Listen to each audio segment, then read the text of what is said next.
Netflix viewers are going from Stranger Things to much scarier ones, driving this Stephen King 1980s throwback all the way to the Netflix top 10. This isn't real enough for you, Billy.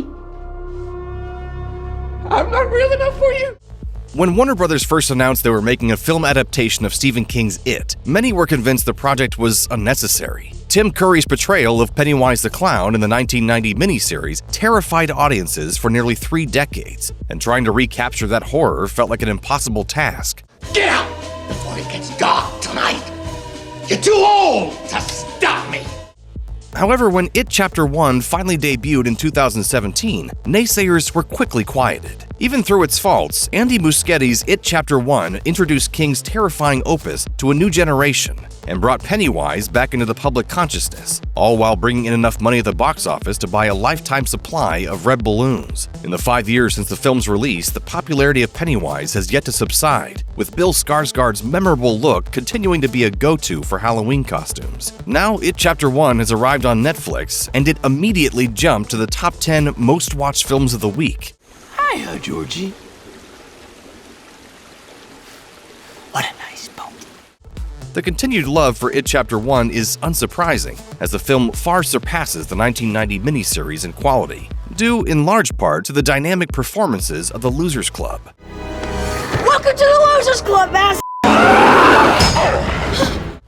For those who grew up with Tim Curry as Pennywise, it may be difficult to understand the longevity of Skarsgård and the Losers Club, but it's high time It Chapter 1 is recognized as the definitive horror movie for a generation raised on streaming. It Chapter 1 was released at a time when the nostalgia planets aligned in absolute perfect harmony. Stranger Things became a worldwide phenomenon the year before, and the highly sought-after demographic of 15 to 24-year-olds was now entrenched in 1980s nostalgia.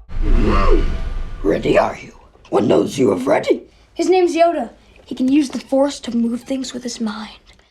It Chapter 1 pushed King's original story from the childhood context of the 1950s 3 decades later into the 1980s. Younger generations now had an established familiarity with the aesthetic and cultural landscape thanks to Stranger Things, and in a meta twist of fate, the series standout Finn Wolfhard was part of the It cast, a crossover that further incentivized audiences to actually head out to the theaters and watch their new favorite actor star in a horror film. School's out for summer!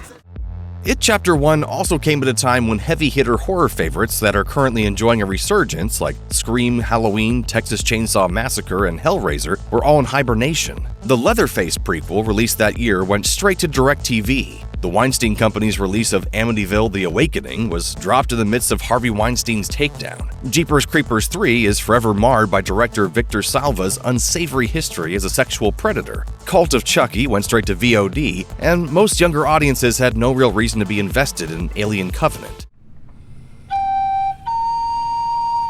That's it. With the exception of Jigsaw, who is heading toward retirement, there were no easily identifiable horror icons holding down the fort. 2017 was a great year for original horror releases like Get Out and Happy Death Day, but it was even better for Pennywise to reclaim his rightful throne as a horror icon. Tasty, tasty, beautiful fear. The Netflix Top 10 is sincerely one of the most fascinating ways to analyze what the average moviegoer is interested in watching, and the most puzzling entries are usually films that were popular 5 to 10 years ago that are somehow popping back into the public consciousness. The reason for this sudden boom in popularity is almost exclusively related to accessibility. Cable is dying out and streaming services continue to reign supreme. It Chapter 1 has been, and still is, available on HBO Max since the service's debut, but at the time of this video, Netflix is still at the top of the streaming service hierarchy. Chances are this boost in It Chapter 1 streams are coming from subscribers who don't also already have HBO Max and are excited to re-watch or introduce new people to the magic and terror of the 2017 film. We'll float down here. Yes, we do. Interestingly enough, It Chapter 1 isn't the only Stephen King film on the top 10 list, as The Mist has also been sitting pretty in the streaming popularity contest lately. Granted, every algorithm is different, but there's a good chance that upon completing It Chapter 1, films like The Mist and Gerald's Game are the recommended suggestions. 5 years after its release, It Chapter 1 continues to scare audiences of all ages, but we have Gen Z to thank for its refusal to leave pop culture consciousness. Check out one of our newest videos right here. Plus, even more SlashFilm videos about your favorite horror movies are coming soon. Subscribe to our YouTube channel and hit the bell so you don't miss a single one.